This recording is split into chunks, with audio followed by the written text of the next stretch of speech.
Hello, Coach Toni. Hi. Thank you so much for being here. Hello. It's nice to see you again. Thank you for Yes, inviting me on. it's awesome to talk to you again. So, before we begin, I want to tell everyone that Coach Toni has contributed to our magazine. Those of you who don't know that we have a magazine, we had this for almost a year and a half. We started off calling it Parenting, Learning, and Living. Now we expand it, and our coaching can be applied to anybody at any age, any stage. So now we call it Learning, Living, and Leading. And this issue was very special to us because we are tired of what, Toni? Coach Toni? Overwhelmed, tired of Yes. feeling burnt out, like Yes. the world is too much. Yes. And trying harder. I'm done. Yes, that is the worst thing. When you are so overwhelmed, having someone tell you to try harder is really not helpful. It makes things worse. No, it's not. Yeah. So we decided that we would introduce our Readiness OS in this magazine and talk about that. And because of it, I wanted to bring our coaches to share their articles and what they wrote in this issue. So that's why we're here.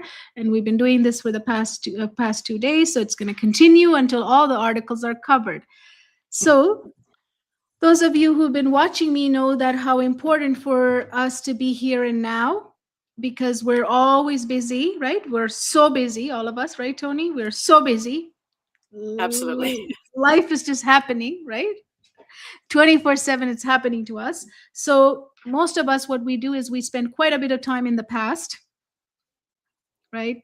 The past comes up a lot, especially when you're about to have major breakthroughs or major changes or major things that are happening in your life. The past comes to remind us who we are sometimes.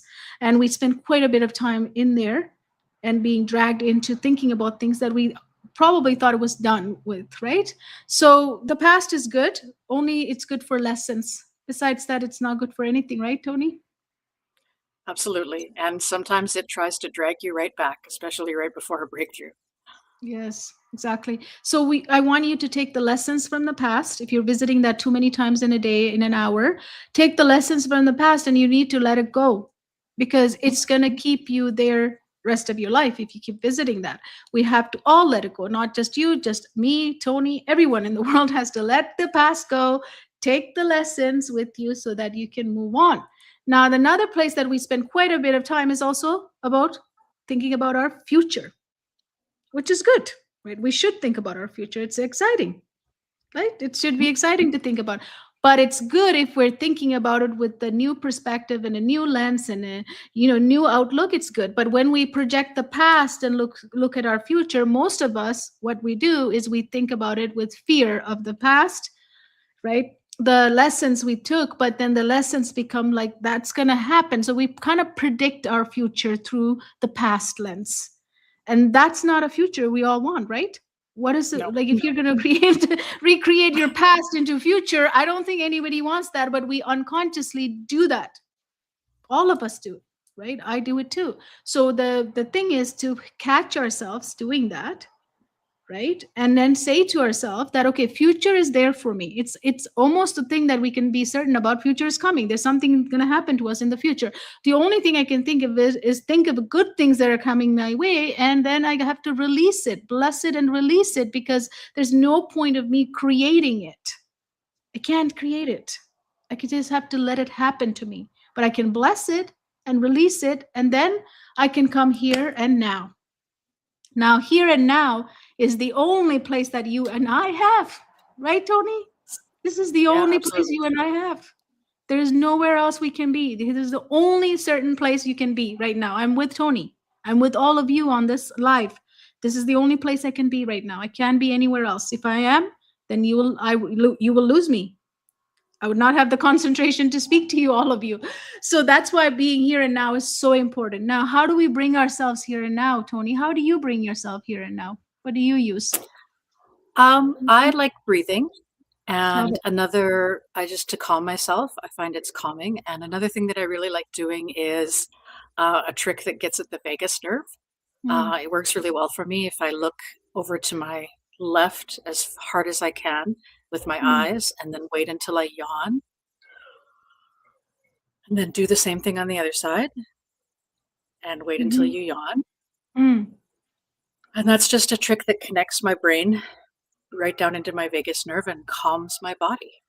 Beautiful. Connects Yep. the vagus nerve, connects the brain all the way down to the stomach and the digestive system. And that's one thing that really works well for me. Yeah. It's the And greatest hack, like a I know. biohack. Those eye movements. Yeah, beautiful, beautiful. Thank you for sharing that. And we don't have a lot of education about the vagus nerve, right? We don't really talk about it much. No, We should. It runs us, like almost everything happens through those vagus nerves, and we don't even know that much about it or talk about it, but we do it in our program. So the breathing is available to you, right? Even if you don't know about the vagus nerve, breathing is something that we've been doing since the day we came into this world. So, but what happens is we breathe, but we don't breathe enough, like deep enough. It doesn't go into yes, yourself, it doesn't, right? when I get stressed and I start paying attention to my breathing, I notice that my breathing is really shallow. Yeah. I don't use my whole lung. So short. Yeah. So that means that we're not letting it go into our cells, into our tissue. So it's just so shallow that, and that's why, I mean, directly out of that, you're going to feel anxious, right? Shallow breaths causes, feels like anxiety almost, right? So there it is. So let's take a few breaths with us so that we can be here and now, and bring yourself here so you can practice deep breathing. So take inhale for 4, just lots of air. Inhale for 4 through your nose, and then hold for 8. Let that air go into every part of your body. Hold for 8. And then you're going to exhale for 8 as well, and let it go, everything through your mouth. Whew, right? Let that go. Really release it, because we carry so much in our body, right? So much. Okay, let's do that again. Inhale for 4. Hold for 8. Think of all the parts you ignored in your body where you can send this air to, so it can get back to life, right? So as you're holding it, send it to the places where you feel pain, where you feel stress. Now you're going to release everything. So let go through your mouth.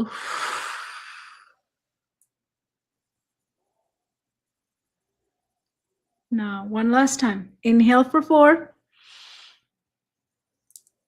Hold for 4. And exhale for 8 through your mouth, releasing all the stress you brought here so you can be here and now. Here and now is the only place where we can learn, live, and lead. Everywhere else doesn't happen. So welcome, and I am so excited to talk to Toni and about her article. So in the article you shared in our magazine, Toni, you talked about you when you walked away from that pharmacy conversation. Oh, What was the yes. exact thought that hit you first? So you were at a Oh, the first thought, pharmacy. the Yeah, first go thought ahead. that hit me was, what have I done? This isn't going to work. This isn't going to, I have talked to her before and she's always been so excited to hear what I was talking about. She was completely bored.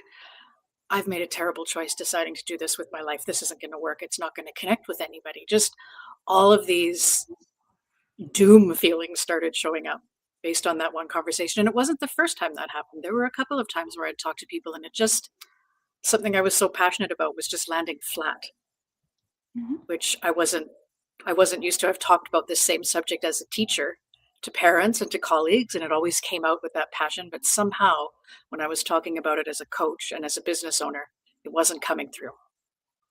Yep. So if you could pause that moment and zoom into your body, what was happening physically? I think my heart was racing. Um, I had like a sick feeling in my stomach. Sometimes when that happens, I almost consciously have to stand up taller. Like I feel like my body goes, slumps down and I lose Mm. my posture. And it felt uncomfortable, defeated. I know that's Mm. not a body feeling, but just feeling Yeah, heavy, defeated. Yeah, heavy. heaviness. Yeah, So at that time, did you believe readiness in readiness? I did. I did. Hmm. And I thought I was ready. Hmm. So what was it? What was it that wasn't ready then? I think that I hadn't embodied it yet. I think that I'd learned the coaching method. I'd been through the coaching. I'd made a huge change, but I don't feel like I felt like I was coaching yet. I hadn't been doing it. And so that sense of imposter syndrome was coming in really heavily. And I think I was also feeling like I had to sell something. Like it was super important. I had to sell it. I had to make someone believe it. And it just, everything was off. But I think really what it was is I didn't feel like I was a coach yet. Deep inside, I hadn't made that transformation in my own mind yet. I Yes. was still pretending to be a coach. Yeah. So what is the difference between like explaining about your coaching and embodying the coaching? That's a very good question. Um, Embodying it is when you feel it's who you are. I can remember when I first started, I would have to put my coach hat on. So Mm, if I was having a conversation, I'd have to really think about it. Okay, how would a coach speak at this moment? What would a mm, coach do? And now I don't feel I have to put that hat on. I feel that it's inside of me, mm. that it's there, and sometimes I have to turn it off. Don't be a coach right now. Um, yeah, it's an odd feeling. It felt like a role I was putting on, and now it feels like who I am. And I think that's a very important transformation to happen. Yes. And then was there like time where you had to give permission to claim your expertise? Oh yes. Um, oh yes. I spent a lot of time trying to prove that I was an expert, and that's one of the things I think I was doing. Oh, I've done this, and I've had this experience, and I taught for 25 years, and I know this, and I've had these students, and I really wasn't talking about what I do. Like I was trying to prove it, and I think sometimes in a conversation, the more you're proving something, that it just lands very strangely. Yeah. And I think in my own mind, I was questioning, is this something? Is this who I am? Is this what I'm doing yet? So I So was that really that proving to myself. yeah, using all of those Yeah. you were proving to yourself while you're explaining what you do to And it others. comes from the background. It comes from the background. I just had come out of a master's degree, and everything has to be, you have to have a source for it. It has to have Mm. a reference. You have to have research that backs it. And so it was it's an odd feeling to stand up and say, to have that expertise. I have it. I've done the work. I've been doing this for 25, 30 years now. So, but I don't need to prove that to anybody. I know it. So But I what was felt I the needed to prove it hardest? to myself. Yes. What was the hardest what belief was the hardest to let go of? I think the belief that was the hardest to let go of was that I could do this by myself and didn't need somebody else to tell me it was okay to do it. Hmm. That I could start a business, make my own decisions, find the clients that I want to work with, and have that freedom to do it by myself. I'd worked for the school board for years, and everything came from, I've said this before, one of the most profound things in the coaching that happened when I went through was, as a teacher, just a teacher in a school board that has consultants and experts, everything comes from above. Hmm. And so you don't question the experts. You do what you do, and what you experience in the classroom isn't as valid as the expert that comes into the room. And so there's almost this feeling like, sit down and don't ask questions. And now, as a business owner, what you've really encouraged us to do is to stand up and speak. And at the beginning, that was a really difficult thing to do. I'm Hmm. so used to waiting for somebody else's authority to be able to say anything. So if I was to ask you, was that a need to justify or fear of being seen? Oh, it's probably both. It's probably a little bit of both. Yeah. I don't Where know do if you that, think we yeah. learned that? Where do you think we What I've learned that? learned, I learned it in school, Hmm. most definitely in school, and right through university. right through university. I remember the very first a paper that I wrote in university in my English class. And I had an idea, and it was my first year in university, and I didn't realize when I was asked to write on a topic on Shakespeare, to answer the question, that the professor didn't want me to answer the question. He didn't want to know what I was thinking about the play. He wanted me to read what everybody else had thought about the play and then write about that. And so right away you have this, it's not about you, it's not about your ideas, it's not about what you bring, it's what do you know about what everyone else has brought forward. And in school, it's very much, even as a teacher, when I first started, this happened, and even now in my classroom, it's hard to, even before I retired, it's hard to not be the teacher that looks for conformity, the teacher that looks for control. All the students should be quiet. They should all be looking at you. They should all be sitting in their desks. They should all be not moving. They shouldn't have anything in their hands, right? I mean, our whole system is based on everyone following the rules, being told what to do. This is when you can move. This is when you can go to the bathroom. This is when you can have lunch. Yes. And so I think we just are raised in a way that doesn't encourage you to be creative and stand up and do things on your own. Yeah. And if something's not working, like for me, all of what I have created is from the place of something's not working here. You have to do something about it. And what are you going to do about it? I mean, don't do something's not working repeatedly. That's insanity, right? That's what Albert Einstein said. So who cares how expert somebody is? It's not working in the field. It's not working. The field being the classroom, field being tutoring sessions, it's not working. I cannot repeatedly do that knowingly that it's not working. It's against your moral identity, your integrity. Everything is going down daily into drain. Just because you have a paycheck, you cannot do it. You have to question it. Right? Yes. And all of that was fine until COVID. And I really felt it when I started teaching online. And we were teaching students in conditions that no one had ever taught in before.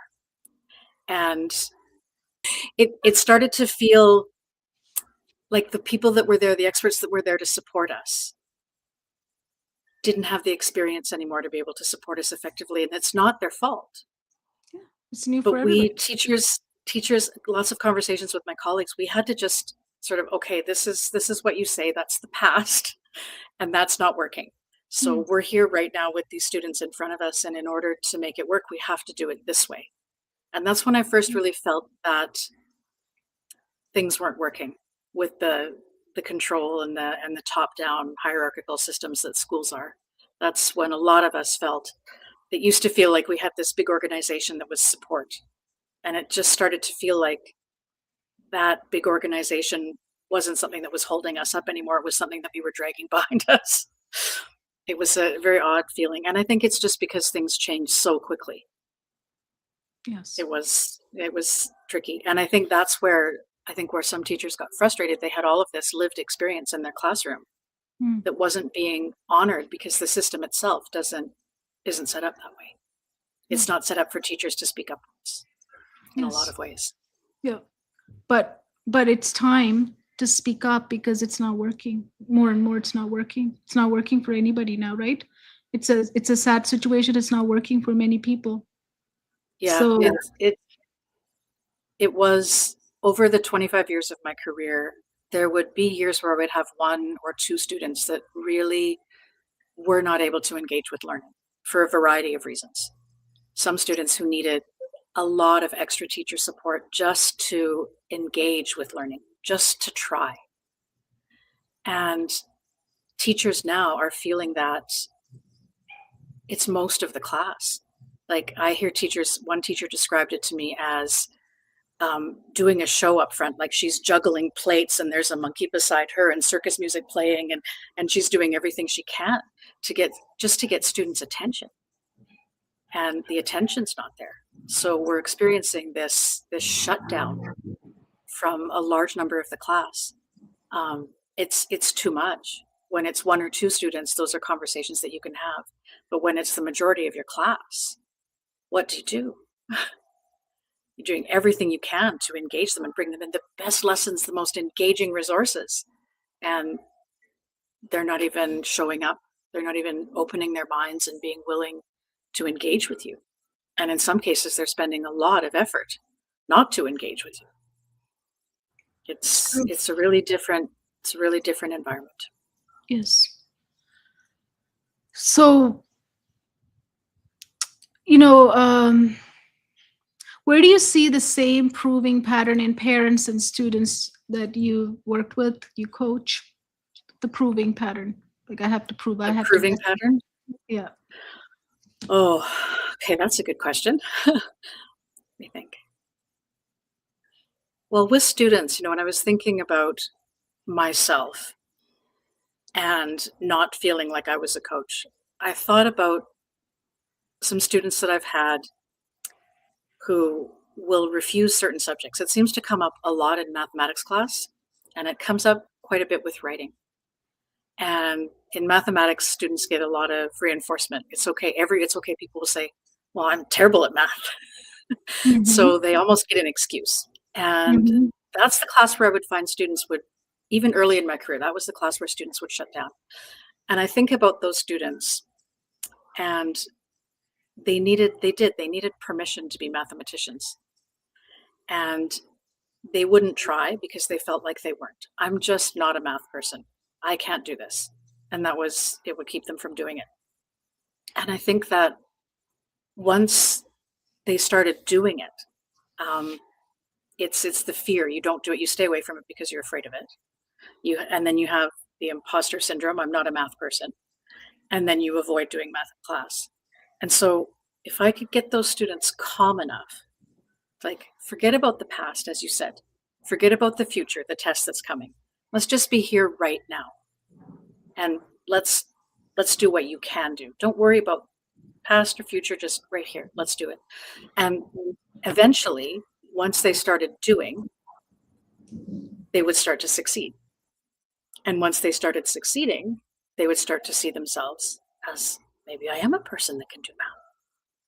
And the more they succeeded, and that was the key to teaching, that was the art of the teaching, was to make sure that they always succeeded, so that past didn't come back and, oh, here I'm a failure again. See, I told you I'm a failure. I can't do this. I told you, Miss Sartorelli, I can't do math. But to keep them constantly succeeding until one day they're like, oh, I can do math. And I had a boy one year who he thought he was the worst mathematician ever. And I remember when it changed for him. We'd gone to a conference at the university. It was a math fair that the education students put on, and a professor of mathematics education at the university was there. And we were playing a game. And the game didn't involve numbers. It was a strategy game. And my student beat me. He was pretty excited. So then I said, oh, you want to go over there and try this person that's the head of math for Edmonton Public Schools? And he went and he beat that person. I said, so this person over here, that's the professor. He teaches mathematics to teachers. And he went over and he beat that person. And from that day forward, that student was absolutely certain that he was a mathematician. But it's I think, imposter syndrome, feeling like you're not ready, comes from not doing. Once you just take that step and go, each little step leads to feeling more and more like, this is who you are. This is what you do. Of course I can do this. It starts to retrain your brain to think about yourself in a different way, instead of constantly reinforcing, I'm not a math person, I can't do this, I'm worried, thinking about the past. Your brain starts to think differently. Yeah. And And you also, fight that less. yeah. Also, our system is always about testing, right? So the testing before mastery, I mean, not even total mastery, but before even having some sort of mastery or grip to the subject, if we test too early, testing is great. Testing should be done. I Absolutely. value testing as a very powerful tool for kids to learn and have that anxiety of test. And so that's how real life works, because there's always stuff happening to us and we have to figure it out in timed,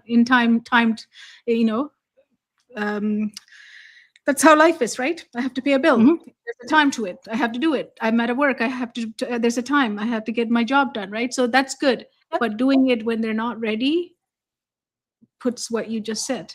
It's Fear comes from that. And it's devastating. One of the difficulties that we need to resolve with modern schooling with readiness. When we think about readiness, we're assuming that every child that comes into the classroom is ready to learn. But we're also in some ways assuming that every child is going to learn the same amount at the same time, at the same age. And when you're trying to help someone build that sense of readiness, and I used to teach grade 6, and we have provincial exams here, and every student has to write them. And I would spend a year getting students to feel like they were mathematicians, to feel like they could do it, or writers. I can do this. And because I would meet them where they were and work them slowly forward. And then all of a sudden they would start to feel like I can do this. They would be engaged in class. They'd be happy. Their learning would just soar, but they wouldn't catch up all the way to grade level. And then they would have to take a test, and I would have to report to them how they did on the test. And there were many times when I told them how they did that, I just watched the light go out. You'd worked so hard to get them ready and to get them moving forward. And then we all knew they weren't going to pass that test. They weren't ready for it. But because we have to check every student and we move them all along at the same time, human beings don't develop at the same time. We don't learn things at the same rate. But I think that, yeah, we have to get to the end of the grade. You have to prove it, right? Yes. So you said in the article also, a lot of the stuff I'm asking you is from the article. So if you haven't read the article, it's time to read the article. And how would you find the article? I have the link below this video, and you can actually click, and the password for it is flow with all capital letters, and you can access it. So then you'll know exactly why I'm asking these questions, because it's related to Coach Toni's article. So in that conversation with your neighbor, what was different inside you when you had that conversation with your neighbor? I just had been doing this for a little bit longer. I had been thinking about it, sleeping on it, going over and over and over again. I'd been practicing. I'd been working with clients. And that day I didn't feel like I had to explain anything. And I didn't feel like I had to justify what I was doing. It's just, I'm a coach. This is what I do. This is what I'm passionate about. And that was it. And it was interesting because I'd talked to her previously, and she was like, oh, that's nice. She's a good neighbor. She was very supportive, but there wasn't I didn't catch her. I didn't get her. And then that day when I wasn't even thinking about it. She said, how is it going? Tell me what you do again. And I told her again in a really different way, just, this is what I do and I love it and this is why. And she stopped and said, oh, my friend's daughter. And immediately it was a referral. She immediately could connect the passion that I had and what I do. She understood it, and she understood the value of it, and she could see that value to another person that she cared about, what value that could have in their life. So it felt so natural. So we shrink ourselves. We have our imposter, we imposter ourselves in syndrome or whatever it is called. We keep it and we shrink for what? Why do we do that? What did you learn from that incident? Like throughout your life, why do we do it? We all do it. Yeah. I think we do it because we're doing something new that we've never done before. And so we don't know if we can do it because we haven't tried. And I think where the coaching really helped is I still felt that. I still felt I've never done this before. I can't do it. Like, why try? Who am I? But I had the tools. I had the readiness tools and the coaching tools to be able to say to myself and talk myself back. Say, well, of course you don't know how to do this. You haven't been doing it for very long, but you're going to learn how to do it. As you do it, you're going to get better. And that's not going to happen unless you try. But that feeling of uncertainty and not knowing can hold you back from even trying in the first place, and then reinforce that imposter syndrome. Is that what kids do as well, or students, when they don't know how to read and how to do math? Yeah, those are the two things I heard the most in school. I'm not good at math, and I'm not a writer. And every student can write. It's an application of techniques and strategies. We can all do it. I grew up writing really differently. Like, I have a different way of forming sentences. But I always knew I always thought it was clever in myself. I've believed that, like, it's a clever way of saying things, right? But anybody else read it, and my teachers would read it and they would say, this is not a structure. This does not make Oh, sense. And they would scratch it and it would hurt me. But because maybe it was wrong, for sure, it was wrong. Obviously, they're telling me it's wrong. But if they had encouraged me to say, why do you put these words like this? Like, what was your thinking behind it? Because in math, that's what I do with kids. I never say it's wrong to them. If they give right. me an answer, I don't say, oh, it's wrong, like that. I always say, I'm curious, like, how'd you get this? Can you show me? And they were excited to show me. As they're showing me, they'll be doing something. They're like, oh, I missed this one. So I got this answer. Oh, okay. I see now. They'll figure it out. I just sit with them. Absolutely. Right? Why do we don't, like, for me, it was English was like that. For every time they would just scratch all my writing and give me something else that doesn't make sense to me in their own words. They took all my words out. So pretty much I was always growing up thinking, I don't have words. I'm not a good speaker. I'm not a good writer. I don't know English, right? So it's kind of like interesting if we want someone to learn, all we need to give them is that space to say, tell me, why did you put it like this? Why did you create this way? What is the meaning for you? Share it with me. I mean, isn't that where the learning is? As a writer, I skip. So I will skip, right. I'll keep part of the writing in my head and put part of it on the paper. So it makes no sense to anyone that's reading it. But if I read it back, I fill in all bits that are missing. And like you said, with your students justifying their thinking, the same thing works with writing. If students have a way to hear what they've written, with technology, it's really easy because you can ask Google to read it back to you, or you can give it to a partner and say, read this to me. And they find their own mistakes. And I think that is a much easier way sometimes than to hand something in and get it back with a whole bunch of red, crossed out things, and this isn't proper and this isn't right. They know, right? Yes. They know. Yes. There's a difference between what you say and when you hear it, you know it. It's one of the best ways with grammar is to hear back what you've written. And yeah, I think when you have to be really careful when you give students feedback. So it has to be just enough. No, I don't need to go through a student's writing or mathematics and circle and cross out all the things that are not correct. Right? Maybe I pick And one that we can work on kills today. the soul. But that alone kills the soul, though. Just seeing Absolutely. red all over and red marks and scratches, like, I mean, it just tells me that I'm so bad. And we And all I have know to it. pick myself, right? I have to pick myself up from that "you're so bad" situation, and I have to get so excited to redo that again. Forget it. You know what I mean? How can you get excited about that? No, we all know that feeling. All you have to do on cartoons, you'll watch The Simpsons and Bart will get a piece of paper and all you see on it is red X's and an F, and everybody knows that feeling, right? Yep. Yeah, it doesn't make me excited to redo it. It's just like, okay, sure, I'll redo it again to get more reds on this. Is what feels like. It takes away your sense of safety, right? I know I'm going to make mistakes as a coach. I know I'm going to do things and a business owner, I'm going to make mistakes, but that's okay. I'll learn from the mistakes and I'll keep going. Yeah. The beautiful question to ask if you're a parent or a teacher watching this is to always ask your students, I'm curious. Can you explain to me? Just the curiosity, right? Just ask with curiosity, like, tell me, explain to me this sentence, this paragraph here. Tell me what are you trying, what were you trying to say? Say it. So it brings out so much. I know you don't have time to maybe look at all 30 kids and do that, but still, even once in a while, if you could just find that one moment to do that. I've shared so many times about my teacher, Mrs. Mayo, my ESL teacher, who looked into my eyes. She just said it one day. She didn't take 2 hours to say to me. She just said it in like 2 minutes. It took her 2 minutes to look into my eyes after so many years of me muting at school. Nobody cared, but she had 2 minutes to look into my eyes and said, Kohila, I know you can speak. Just speak.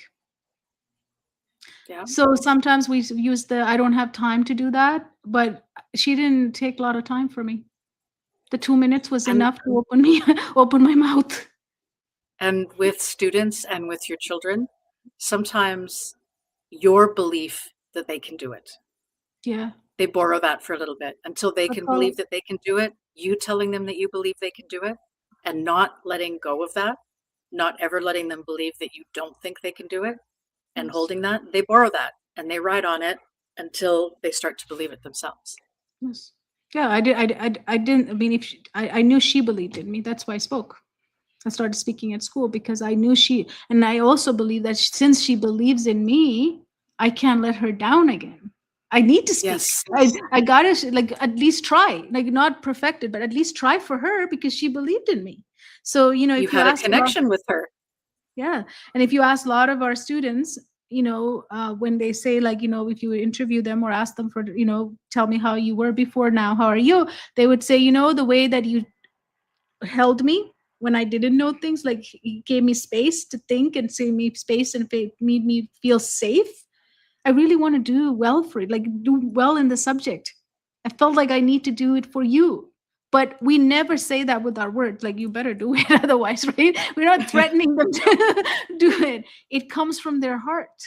It comes It from their does. heart because of the Yeah. space, felt safe, and they felt seen and heard, and they felt that I'm there to hold the space until they get the confidence to do it. So it's a beautiful thing when it happens, right? So time is there. You can do it. Even with 30 kids, you can do it. Just find 2 minutes to do it. Don't do it more than that. Just 2 minutes, right? And It can be done in classrooms too. absolutely. And there's times when you have a whole classroom full of children, it's something that you have to give as a message to the whole class, Yes. knowing that maybe only 3 or 4 students in the class need it, but you're giving that message that I know you can all do this, Yes. right? That belief that it's possible. And then of course the support to make sure that you don't say, "Oh, I know you can do this," and then walk away. You have to Mhm. be there to back that up. Yes, And absolutely. and you're right about finding the all mistake 9 times out of 10. When a student looks at something a second time, they'll see it. They know it. And They then know it. the They the 2 laugh minute about it. Yeah, they even smile at their own mistake. They'll start smiling like they already know it. and there's so many ways that we take safety out of the classroom. We take it out when we compare, when we compete against each other, when we have rankings or grades even can take safety out of the classroom. So it's something you have to intentionally put there. I think we assume that kids come and they feel that that's a safe space. Yes. And they don't necessarily. They can have all kinds of difficulty from their past that they're bringing with them when they come into our class, even though we want them to be, or we want them to feel as safe as possible. And I think parents as well, they bring things from their past into the situation. They want to be the best parents they can, Mhm. but how they were parented, what they see happening, what experts have said, things they've tried, Yes. they may be repeating patterns that are going against what they would like to do. Yeah, absolutely. So I want you to go back to those situations where you were in the pharmacy, that situation, and then speaking to your neighbor side by side. What do you notice about those two interactions now? I look at the person who spoke in the pharmacy almost like a little kid that's really excited to be doing something new, and but not really knowing what I was doing yet, but just really, really wanting to tell everybody about it, but not really understanding. I felt like I was younger. They're 2 Mm. weeks apart, but I feel like I was much younger. It feels like There's childlike so excitement at much the time has passed. right? Childlike excitement to tell someone, Yes. Yeah. and then moving into 2 weeks And later. but as soon as my mouth opened going, "I uh," and then 2 weeks later talking to my neighbor, I didn't have to think. I didn't feel like a child doing it. It's just, "Yeah, this is what I do." Perfect. And just told it from the heart instead of thinking, "What should I say?" Oh, no, remember to say ABC. "What did I practice? What was my practice?" So here's a So question for you. Yep. I feel like a very different person, actually. Mhm. It seems like a very small thing, but I feel like a much different person. There's a confidence in there, um, that wasn't in the beginning. And that's why I ask a lot of people to notice what their brain is saying, their heart is saying, Oh, and their yeah. body is saying. Because I don't think many of us even know that they're saying different things. We think of it as I am saying. It's not your brain Yep. saying, your heart saying, your body saying is different. And when they're I not can in tell you, alignment, right? When they're not in alignment, that's when you feel real oh yeah, turbulence. and So go ahead. that's a while ago, and I don't remember exactly what I was thinking then, but a couple of weeks ago I was at a meeting. I'm a member of the Rotary Club in Edmonton, and I was at a meeting, and the topic of what do you do came up, and there was someone at the table who had a very accomplished family, very, very accomplished, and she was talking about all of the things that her family had done and all of the things that she had done, and it was phenomenal, the amount of influence that the family had and that she had. And then she looked over at me and said, "Oh, and what do you do?" And I said, "I'm a coach." And I saw her go like, "Oh." And in my brain, instead of going, "Oh," I just thought, well, that's her idea of what a coach is. And she has no idea what I do. So I'm just going to talk about it. And I talked about it with the rest of the people that were sitting at the table, and they were interested in it. That negative reaction that I got, my brain didn't think, okay, this means that you don't know. This means that you're not. I didn't shrink away from it. It was like, oh, well, that's just what you think about it. Let me tell you what I do. Yeah. I'll change your mind. Yes. She doesn't have the understanding you have, right? So when you spoke about your business from the passion instead of the business point of view, what unlocked, do you think, at that moment with the neighbor? Because something unlocked. She felt it. It wasn't just words. She felt it. It was clear to her. I think she saw a picture. I think she saw a change. I think she truly understood it. And when I speak to people from the passion and from the heart, the comment that I get so often is, why didn't I have someone like you when I was at school? So I think they feel it. They recognize it, feel it. How do you know when you are speaking from alignment? Like, how does that feel? Share with us. When I'm speaking from alignment, I'm not thinking about speaking. When I'm You don't need speaking, when I'm not aligned, it's like I have notes in my head that I'm comparing what I'm speaking to as I'm speaking. When I'm just speaking from alignment, I'm not thinking about what I'm saying at all. you allow your heart to speak, because Mhm. most of us always are letting our brain to speak. Yeah, I'm no longer watching myself and judging myself from the side. I'm just doing it. I'm in flow. I'm in the moment. Yeah, yeah. And you're sharing your passion. Exactly. So it's my passion. There's nobody to be judged here. Nothing to be judged here. It's just my passion. I mean, if it doesn't make Exactly. sense to you, I don't know, but it's my passion. Yeah. And How it's can you okay yeah. if somebody else is going to judge you, like that's okay. Just don't be that voice for yourself. That's just it's Yeah. not a good place to be. So how does this concept of readiness show up in neurodivergent or gifted children? Oh, it it's huge at school. Um, it shows up quite a lot in school because of all of the students that are coming to school.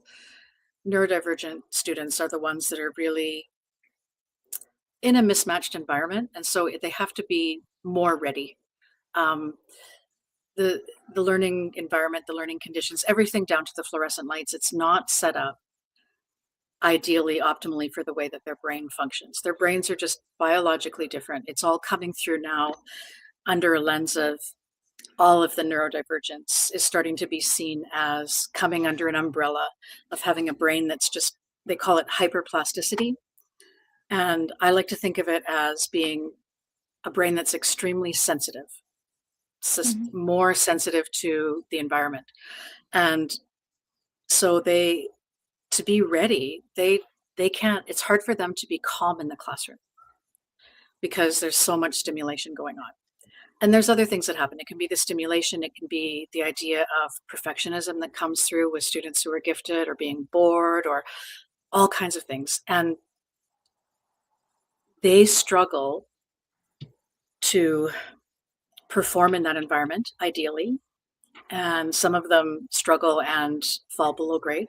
Some of them manage to make grade. And so everyone's like, they're fine, they're fine.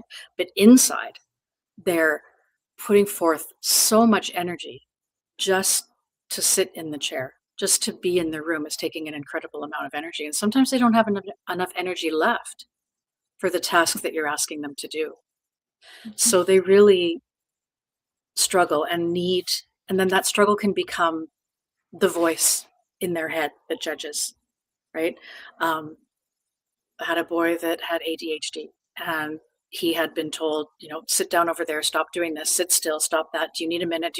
And all of that in young children, when they hear that, what they internalize isn't, I need to sit still. They internalize, I'm a bad kid. Hmm. And so when a neurodivergent student is not fitting the same way, they're not getting that fit, there's something that's subtly different and they know it, they can start to internalize that means there's something wrong with them. Not there's something different about them and they have different needs, but there's something wrong with me. And then that can make less readiness because now they're putting all of this energy forward just to be there. And even that's not enough.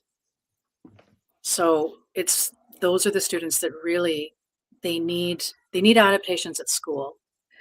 And in the meantime, they need to learn how to manage themselves when they leave the environment, because it's an overwhelming environment. And often parents will say, I can't believe my child comes home. They'll be fine at school. My child comes home and has a breakdown because they're exhausted. And they finally get home to their safe place and they've got nothing left. So they really need that help to learn how to manage their energy at home, to learn coping skills, and more than anything, to learn how to advocate for themselves. Because as they go through life, that's always going to be there. It's going to be there all through school. It's going to be there when they start to work. They're going to encounter it all throughout their life. And so learning strategies to manage and to advocate for themselves is really, really important. And we don't always see that struggle.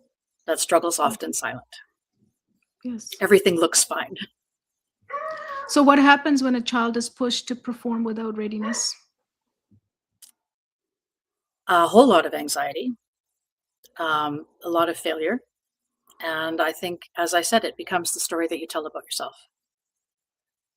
I can't do this. Why try? Because I can't do this. And we look at it and think, well, it's effort. These kids in my class don't pay attention. I need to crack down on it. We think of it as they just won't do this. They're not doing this. They won't do it. But really it's they can't do it. Yes. And how can parents tell the difference between lack of effort and lack of capacity?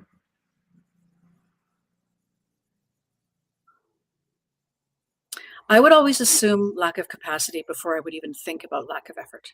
I don't think that there's any student that I've ever taught who would not do something that they're able to do. They avoid, and they won't do it, not because they don't have effort.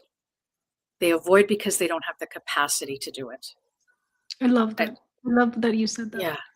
I always go to capacity first. Capacity, right? You have to look at the capacity first. Yeah. And you're not going to harm anyone by helping them. And looking at the capacity. But you do harm people by asking them and demanding that they do something that they're not capable of doing. That's really hard for children. Yeah. Or adults too. Yeah, I know. Just, ask me to do something that I'm not going to succeed at, no matter how hard I try. Yeah, it's not very encouraging. So what is the cost of ignoring readiness for a long time? Well, we see it.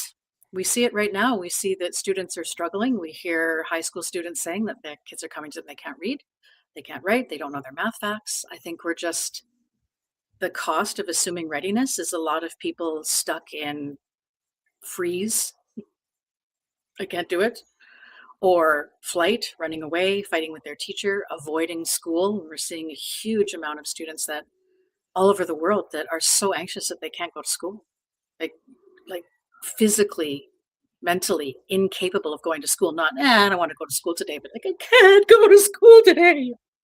Serious crisis. We're seeing it in the students in our class that are sitting and they are checked out. And we're blaming lots of things. Recently I saw, this is the parents' fault. They're not sending their kids to school ready. It's not the parents' fault. It's difficult for everyone. So we're seeing what they say, kids are being moved along, but they're not really meeting the outcomes. And those kids don't feel good about that either.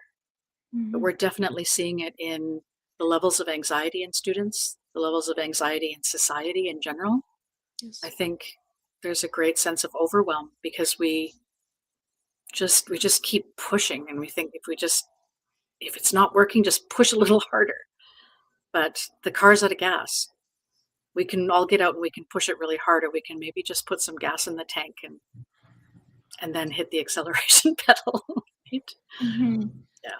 So what do you want families who are struggling right now to understand about readiness? I want them to understand that if you had $10 to spend, if you think of your energy that you have as a parent and you have $10 to spend 9 of it on readiness because it pays off down the road. If you put your energy into anything as a parent, if you can make your child feel safe, if you can build a connection with them, and you can help them keep themselves emotionally regulated, working on all of those things that are learning readiness, give them a sense that it's okay to try and fail.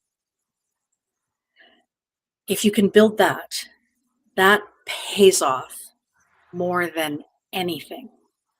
As a teacher with 30 students in my classroom, I would spend all of September on readiness, on creating that sense of community, on helping students feel like they can do things. I wouldn't teach any curriculum. And I did that because I knew that once that sense of readiness was there, the curriculum was going to be easy. So it's not the things that you have to do, they're not difficult things. There's no program, there's no perfect. It's just really basic. Make sure they get a good night's sleep, make sure they know that they're loved, make sure they have time to do things, and give them whatever you do, preserve that positive connection that you have with them. Because all the effort comes, like you said, with your teacher. When you have that connection and you want to do well for someone, that's precious. That is precious. And that comes from relationship. And I think one thing that I would say to parents, the most devastating thing that I've ever seen happen to students is when a parent wants a child to be this, and the child has no way of getting there, no matter how much effort they put in. And it can be a parent that wants their child to be an excellent academic student, and they might not have the ability to do that. But when a child doesn't feel appreciated for who they are at the level of their individual soul, that's the most devastating thing that can happen. So That's the every alignment, child, right? That's the oh yes, alignment. every child needs to know that they're loved and appreciated for who they are, not Yes. conditionally for who they can show they are, that someone else wants them to be, but for who they are. And that's the most devastating thing I've ever seen. And the readiness is so important. You said spend 9 out of the $10 Oh on yeah. readiness, but here's the problem. A lot of us are so chasing the results. We are the product of the same education system that assumed that we should be all ready. So we come from that. So we don't even have that in our mind frame or mindset that readiness is even required. So when you're spending it, you feel like if you say somebody to somebody, spend the $9, they're like, oh, I just wasted it. You see, Yeah. still the idea for a lot of us is that it's being wasted. But you don't. The fact is that readiness is the prerequisite. It is like farmer cultivating the soil before he plants. Yes. The pilot checking everything before he takes off, so we don't explode in the midair. It's like the train checking the tracks before they go through the tracks, right? It's like the Mm-hmm. car being checked and being in alignment before we start driving the car. It's like that. It's like if you say I can't spend time checking all the parts of the plane before I take off. Okay, don't do it. Then what is the result of it? Yeah. There's mid-air, something's going to happen, right? That's how we're living right now, and we need to change that. We need to look at it. Where in the world, in what part of our life, that we do not check things and we prepare things for things to start moving and being in alignment to actually get output from them? We are exactly like that. We're a machine too. We are living human machine. We have systems working for us. If these are not in alignment, and if they're not working in order, if they're out of order, and we're asked to be output, we're going to have It's crash. but it's so difficult to do that when all the pressure around you is based on comparing your child to a standard, Yeah, right? of course. I see it all the time. Parents saying, "Does this look like grade 5 writing?" Yes. No. Is your child a better writer today than they were yesterday? Yes. right? They're going, and there's so much pressure. The report card comes out, other kids' parents, my child, the bumper sticker, my child's on the honor roll, or family expectations. There's so much pressure to compare and wonder if your child is measuring up to Yeah, those standards. milestones. But those milestones happen gradually. We give a report card at the end of a grade. Well, if that child had 2 more months, they might have made it. So to me, if you focus on growth and not comparing them to others. Yes. And taking that deep breath ourselves. I was going to say that parents who are listening, or teachers who are listening, if your nervous system is overreacting with panic and overreacting with getting things done, and I'm not doing it in the right order, all of that panic Absolutely. will just be transferred to the other child or whoever you're working with, and anything, all of that gets induced. Fear gets induced into the other person easily. So that's another way to like make sure that you are calm and you are grounded and you are breathing. How So that many students in my first classes, I was so shocked when I first started teaching, how many students came home with my stress because I didn't know to calm myself in that classroom. Calming myself made a huge difference. But in the beginning, I was so nervous. And I think parents, they look and they just want their child to be happy. They want to know that they're going to be successful in the future. And it's hard to just trust yourself. it's not It took easy. me years I did some unconventional things as a teacher, and it took me years to trust that what I was doing was okay. Yeah. Parents might It's not only get easy. one shot. I know it's not easy being a parent, but you don't also get a manual with it. So, you have to Yeah. figure it out as you go. But as we're going it, instead of searching externally, we are born with intuition and instinct as Mhm. parents, right? We do have a lot of intuition that's built into us. That's why, we can parent, right? So going back to those is really important. That's where the breathing really takes you back, is to those instinct you have. And then knowing you know your child more than any expert in the world. Even That's though you're right. looking for the best expert out there, you're the expert of your child. So again, that's relying on the intuition. Again, that's why we have our parenting in flow workshops and labs, we call it. Mhm. Why? Because we want you to really breathe and feel that intuition and instinct again, because you're looking externally for all evidence and all hacks and strategies, but it sometimes is within your nervous system. It's within your pulse. It's within the way you look at your child. It's in the way you listen to your child.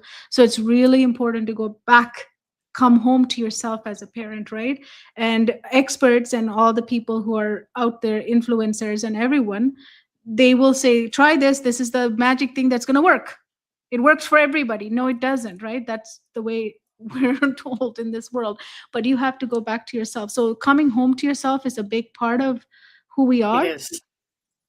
And every human needs to come home, including your son or daughter who's also struggling or have a label. It doesn't matter who they are or what they are. Coming home is the Even first step. even if they have a label, every child's unique. The label doesn't tell you who they are. And you just made me think, I did get a manual for teaching Kohila. They Yes. sell programs and they sell manuals and they sell workbooklets.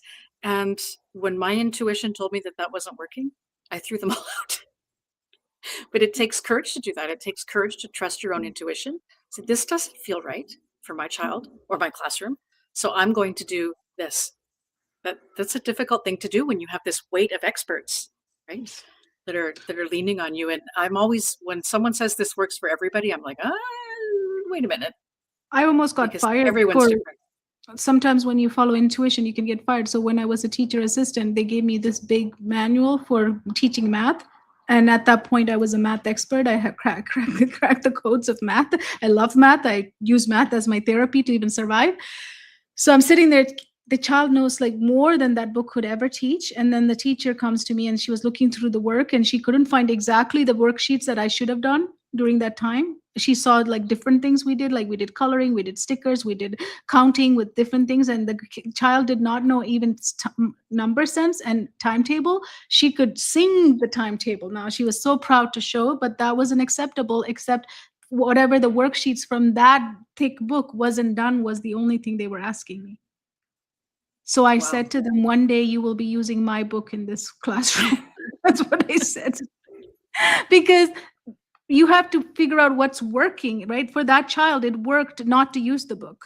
Maybe for another child, that book would have been a very good book. But for the child that I had in front of me, she didn't need anything. She only needed for me to sing it and make it fun and exciting. And she loved colored and she loved stickers. So we went for it. You know? I worked for a principal. She is long retired. She's gone. I'm so sorry that she's gone. She was amazing. One of the first principals I worked with, and we were going through this professional development, and it was this manual, and we had to teach a lesson, and it was timed. So you had to spend this many minutes doing this, and this many minutes doing this, and this many minutes doing this, and this many minutes doing Not a this. I'm robot. like, I'm teaching human beings, and so this was coming through, and we were being observed and coached and evaluated on it. And my principal came to a meeting. And she was sitting in the meeting, and the consultants were telling us, you know, you have to do this, you have to do this. And these were teachers that had packed up their classroom, driven all the way across town, sitting down at a tiny table in a small classroom where there's not enough room, and everyone's just stressed. And I will never forget her. She understood readiness. She stood up in the middle of the meeting and she said, I need you all to stop. We would not teach children this way. Look at how stressed all these teachers are in this room. They're not going to learn what you're teaching them. They're so stressed they can't. You need to stop, and you need to present this in a way that's not going to stress everybody in this room out. And no one ever says that in professional development. And it changed. Yes. But she understood, like, there's no point having us there. We're not Yes. learning anything. No. We're not ready because of the level of anxiety that's there, trying to apply this rigid rule You to have to a adapt, classroom full of humans. right? You have Absolutely. to adapt to what is happening in front of you. You have a living human being. You need to make a change. If it's not working, doing it repeatedly, it's insanity. So you got to Yeah. do something about it. And what is that something? Is comes from your heart. It comes from And it your comes heart. from your intuition. Your And you're going to intuition. make mistakes. Exactly. I make mistakes all the time. It's what you do after Exactly. that's important. So Yes. I can't tell you the number of times that I've walked into my classroom and had to say, I thought about what happened yesterday, or I thought about what happened an hour ago, and I'm really sorry. And I thought about it, and I can do better. And this is what I'm going to try to do. And Absolutely. it works. Yes. Your Absolutely. children will let you make mistakes. Yes, they do, and they are here to teach us so many lessons too. So I love that. I love that about being a parent. So thank you, Toni, Coach Toni, for being here. If you haven't read our articles or our magazine, you can sign up for it. It's free.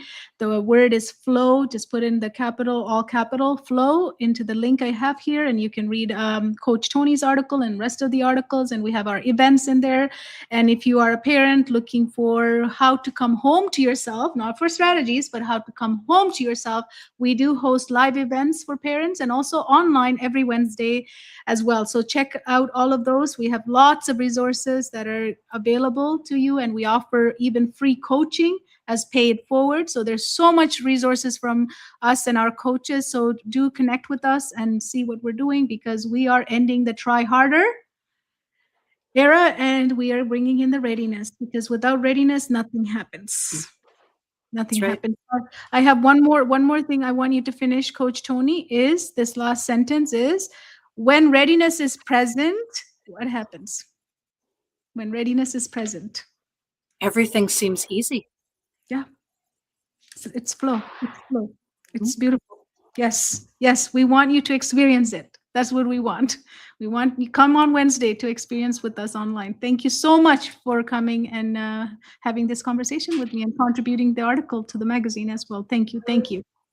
Thanks for having me, Kohila. I always learn and think about things really differently after we've had a conversation.